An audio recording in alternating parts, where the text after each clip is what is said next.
bakit ba parang pinagkaita ng buwan ng Pebrero? Lahat ng buwan ay may 30 o 31 araw. Pero ang Pebrero hanggang 28 lang. Isang pagkakamali ba ito ng kasaysayan? O may mas malalim na dahilan kung bakit ito ang pinakamaikling buwan sa ating buhay? Noong unang panahon ang kalendaryo ng mga Romano ay may 10 buwan lamang. Nagsisimula ito sa Marso at nagtatapos sa Disyembre. Ang taglamig o winter ay hindi man lang binibilang.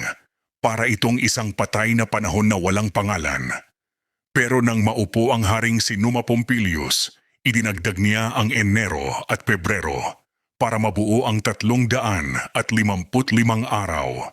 Dito nagsimula ang misteryo. Ang mga Romano ay sobrang mapamahiin.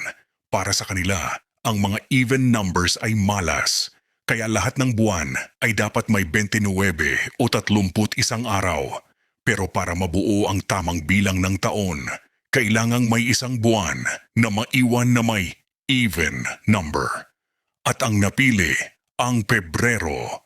Dahil ito ang huling buwan sa kanilang kalendaryo, itinuring itong buwan ng paglilinis at ng kamatayan.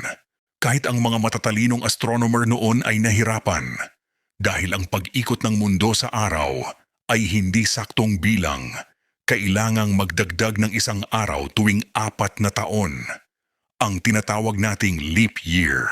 Pero hanggang ngayon, ang Pebrero ay nananatiling bitin. Isang paalala na kahit ang oras na sinusunod nating lahat ay binuo lamang sa takot ng mga sinaunang tao sa malas. Ikaw, Juan, pakiramdam mo ba ay mabilis lang ang Pebrero? O sadyang ninanakawan tayo ng pagkakataon sa buwan na ito? Ako si Juan, at ito ang misteryo ng Pebrero. I-follow ang misteryo ni Juan.